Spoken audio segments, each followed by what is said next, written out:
Hey, this is Corey from Woodcraft, and today I'm going to be talking to you about the gear I wish I would have had on my last adventure.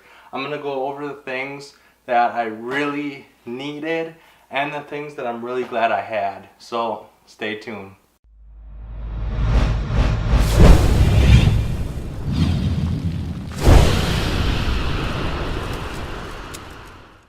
Alright, so going over the things that I needed, most importantly is my sleeping bag. More specifically, this sleeping bag. I have the military module sleep system.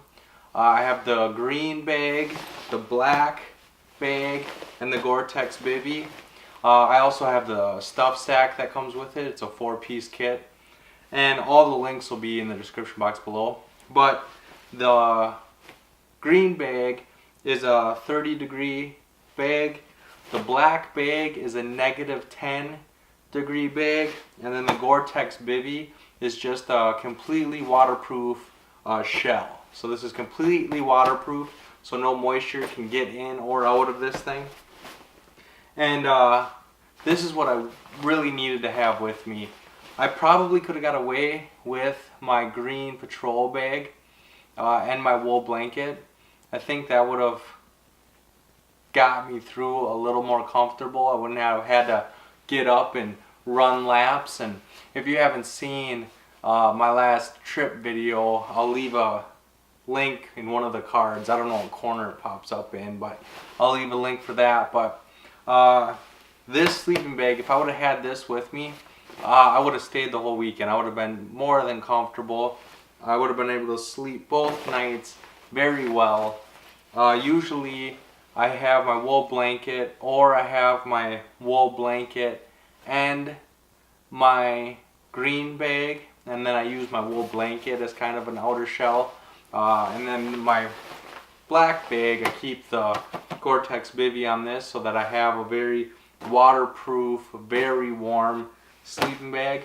You can also snap the green bag in here as well, and then it'll go down to -40 degrees.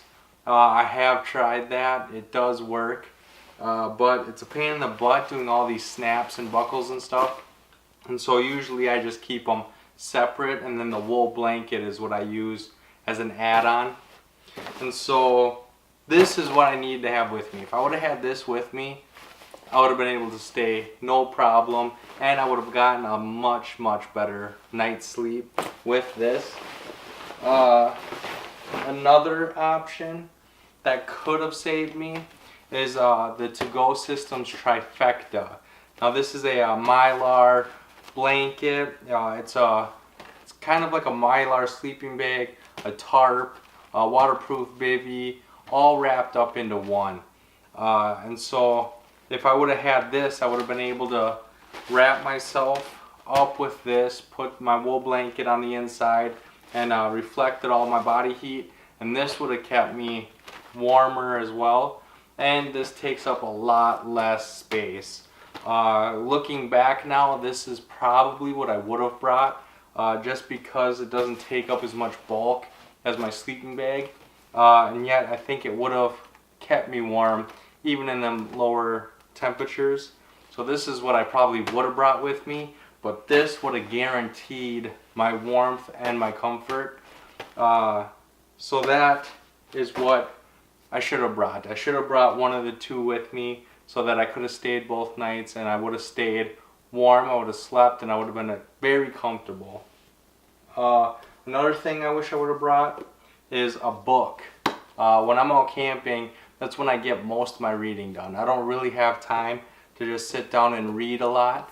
But when you're out in the woods and you don't have the distraction of the internet or Facebook or YouTube or Twitter or anything, and you just have, it seems like you have just an infinite amount of time. It's one of my favorite times to just sit down and read. This is How to Start a Fire with Water. It doesn't teach you how to start fire with water.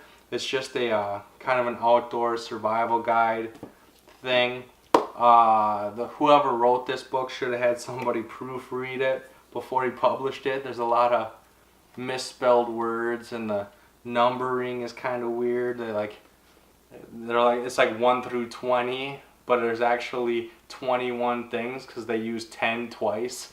so it's a rough draft, but there is some knowledge in here, and I'm excited to read more and see, because the thing I like most about reading books, you know, I've read most of Dave Canterbury's books. I've read the Cody Lundine's book. I've read some other books, and it's just Horst Kefhart's Camping and Woodcraft, and there's so much knowledge, and when you're out camping and when you're out in the woods, there's just so many different ways of doing things.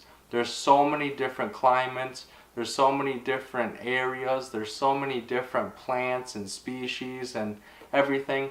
And so to read books from different authors and getting different opinions from a lot of different people, it just helps me kind of come up with my own way, you know? Like, a lot of people, they like have their role model and they just like, that's the way they do it.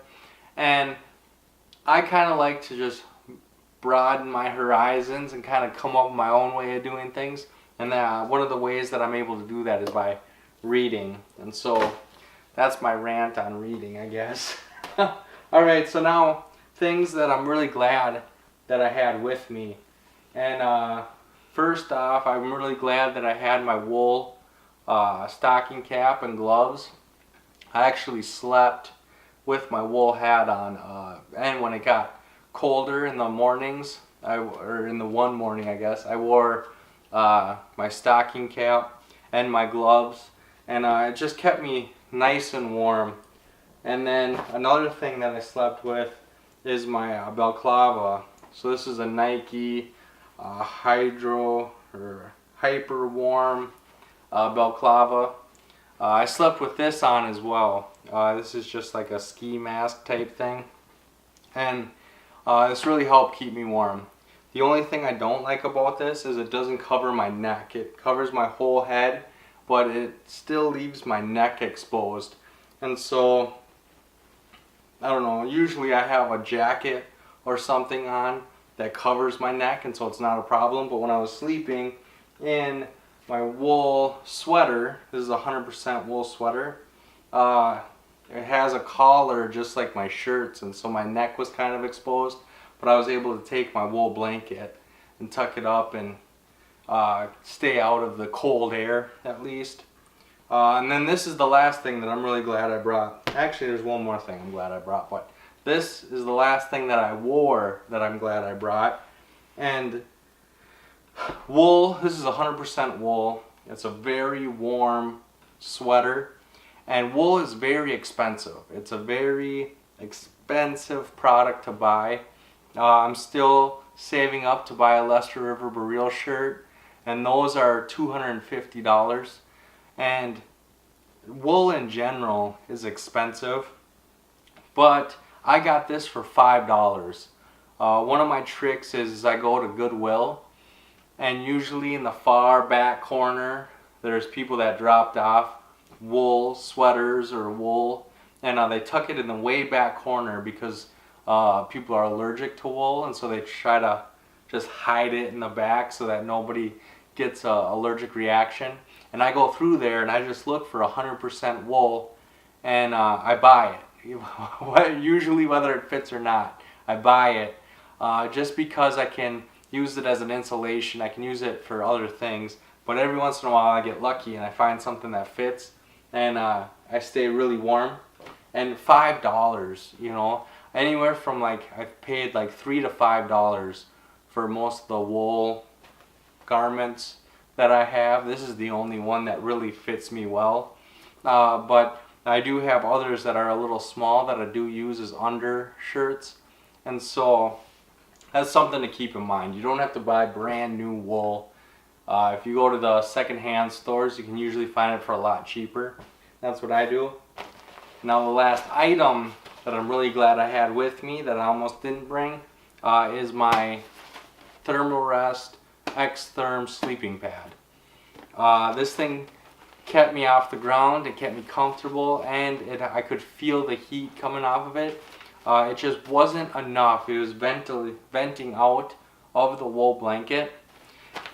And so it's one of the things that might have, because wool is warm in the winter and cold. They're cool in the summer, you know, it breathes. And so the heat might have been escaping because I was too warm because of this. But I'm glad I had it. It was very comfortable. I slept very well on it when I was sleeping. This is just a comfortable sleeping pad, and it reflects that heat back at you. It's got a very, very good R value, and I just love this thing. This is my favorite piece of kit because sleeping is one of the most important things to me when it comes to camping and being in the woods.